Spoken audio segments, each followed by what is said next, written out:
Kalau kita sebut pasal usaha memerangi rasuah di Malaysia, nama pertama yang muncul dalam kepala mesti SPRM kan? Tapi sebenarnya, ia bukan kerja solo. Ia adalah satu sistem kerjasama yang melibatkan banyak lagi badan lain. Jadi, macam mana sebenarnya semua ini berfungsi bersama? Jom kita rungkai satu persatu.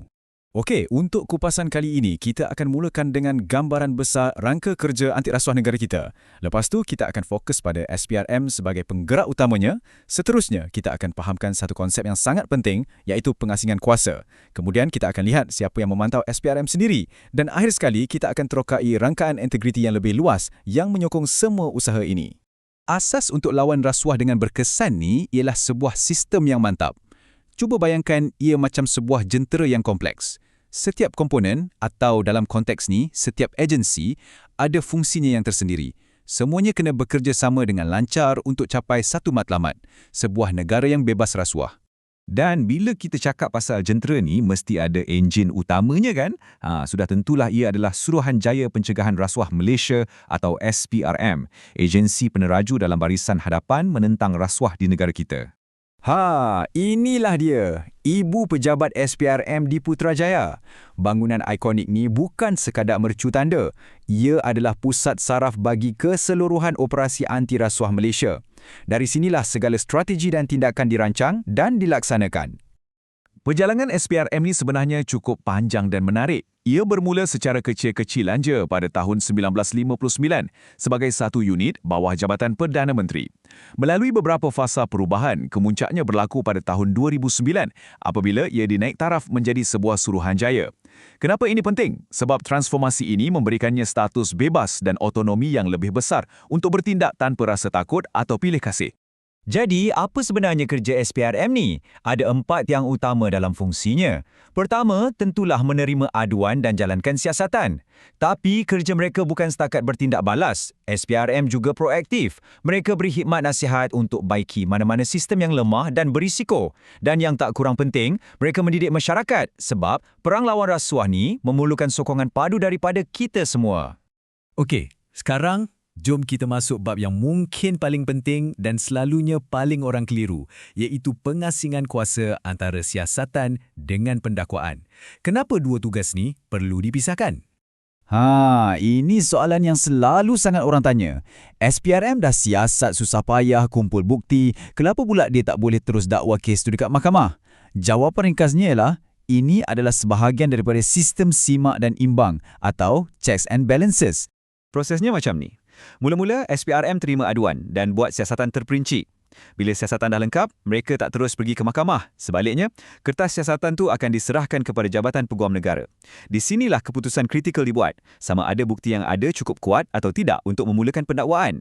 Hanya lepas Peguam Negara bagi lampu hijau, barulah kes akan dibawa ke muka pengadilan. Dan kena faham, pengasingan kuasa ni bukan sekadar satu polisi biasa. Ia termaktub dalam Perkara 145/3 Perlembagaan Persekutuan kita. Perlembagaan sendiri yang beri kuasa mutlak untuk mendakwa hanya kepada Peguam Negara. Ini adalah satu mekanisme semak dan imbang yang sangat fundamental untuk memastikan keadilan. Kita dah tahu SPRM ada kuasa yang besar untuk menyiasat. Jadi, timbullah soalan seterusnya kan? Siapa pula yang pantau SPRM? Di sinilah wujudnya satu lagi lapisan accountability yang penting. Badan-badan pemantau yang bebas. Betul, untuk pastikan SPRM sentiasa telus dan bertanggungjawab, kita ada satu sistem pemantauan yang menyeluruh. Terdapat 5 badan pemantau bebas yang ditubuhkan dan setiap satunya ada peranan khusus untuk mengawasi operasi SPRM. Kelima-lima badan ni tengok SPRM dari sudut yang berbeza-beza.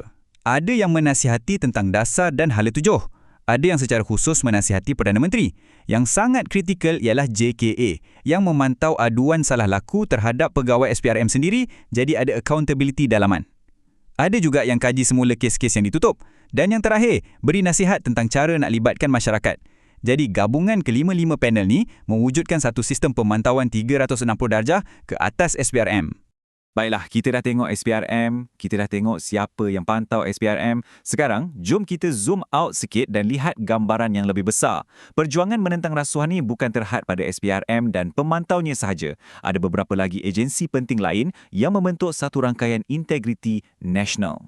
Pertama, kita ada EAIC atau Suruhanjaya Integriti Agensi Penguatkuasaan. Kalau badan-badan tadi pantau SPRM, EAIC ni pula fungsinya untuk pantau agensi penguatkuasaan yang lain. Fikirkan tentang polis, custom, immigration, JPJ dan banyak lagi.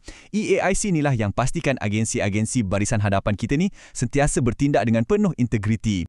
Seterusnya, satu lagi wira yang tak didendang dalam perang ini, Jabatan Audit Negara. Peranan mereka sangat besar dalam pencegahan. Dengan mengaudit setiap sen duit rakyat yang dibelanjikan kerajaan, mereka ni ibarat mata helang yang mencari sebarang ketirisan atau salah laku. Laporan audit negara selalunya menjadi titik permulaan kepada banyak siasatan rasuah.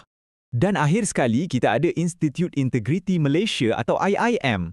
Kalau agensi lain tu lebih bersifat reaktif, macam memadam api, IIM ni pula lebih kepada mencegah kebakaran daripada berlaku. Fokus mereka adalah untuk membina budaya integriti dari akar umbi melalui latihan dan penambahbaikan sistem tadbir urus dalam sektor awam dan swasta. Jadi, nampak tak sekarang? Memerangi rasuah di Malaysia ni sebenarnya macam kita sedang menyusun sebuah puzzle gergasi. SPRM mungkin kepingan yang paling besar dan utama, tapi tanpa kepingan-kepingan lain, pendakwa raya, badan pemantau, juru audit dan pendidik, gambaran penuh integriti negara takkan lengkap. Kekuatan sistem ni betul-betul terletak pada kerjasama setiap bahagian. Ini membawa kita kepada satu persoalan besar untuk kita fikirkan bersama. Cuba bayangkan apa akan jadi kalau setiap komponen dalam sistem ni, setiap agensi, setiap pegawai, setiap proses berfungsi pada tahap yang paling cekap dan berintegriti. Apakah impak yang mampu dihasilkannya terhadap masa depan tadbir urus dan negara kita? Itulah sebenarnya kekuatan sebenar sebuah sistem yang bersepadu.